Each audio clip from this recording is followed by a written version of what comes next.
Hello, আসসালামু আলাইকুম everyone. আজকে আমি বানাবো দই সনাতন পদ্ধতিতে, তাই আপনারা আমার সাথেই থাকুন। দেখুন কিভাবে আমি বানাচ্ছি। এখানে দুধ আর চিনি আমি একসাথে মিক্স করে এগুলোকে জাল করে নিব। তো দুধটা অবশ্যই ভালোভাবে জাল আসতে হবে, তা না হলে কিন্তু দই একদমই ভালো লাগবে না খেতে, ম্যাটম্যাটা হয়ে যাবে, খেতে ভালো লাগবে না।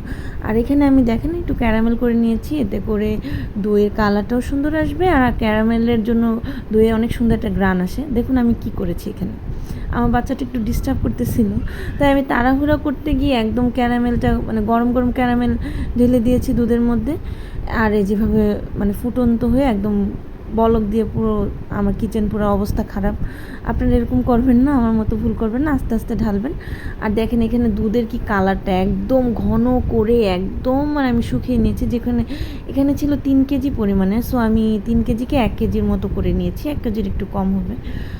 যাই হোক, এখানে দেখেন এখানে আমি ঘি নিয়েছি। ঘি নিয়ে ভালোভাবে একটা পাত্রে ব্রাশ করে নিয়েছি। এটা দেওয়ার কারণ হচ্ছে একটা সুন্দর একটা স্মেল আসে।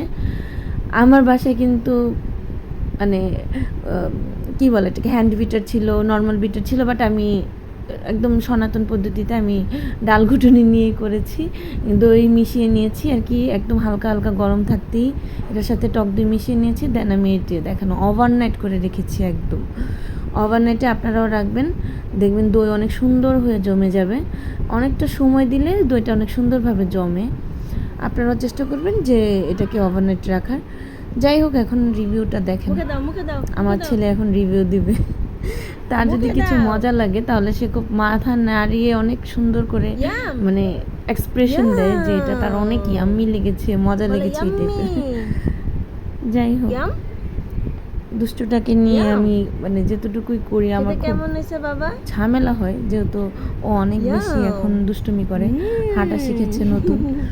তাই আমি এখন তেমন একটা কোনো কিছু মেনটেন করি না। আমি বাসায় যেভাবে দই বানাই সেভাবেই আপনাদেরকে সরাসরি দেখালাম। আপনারাও বাসায় বানিয়ে খাবেন এভাবে, দেখবেন অনেক বেশি মজা হবে।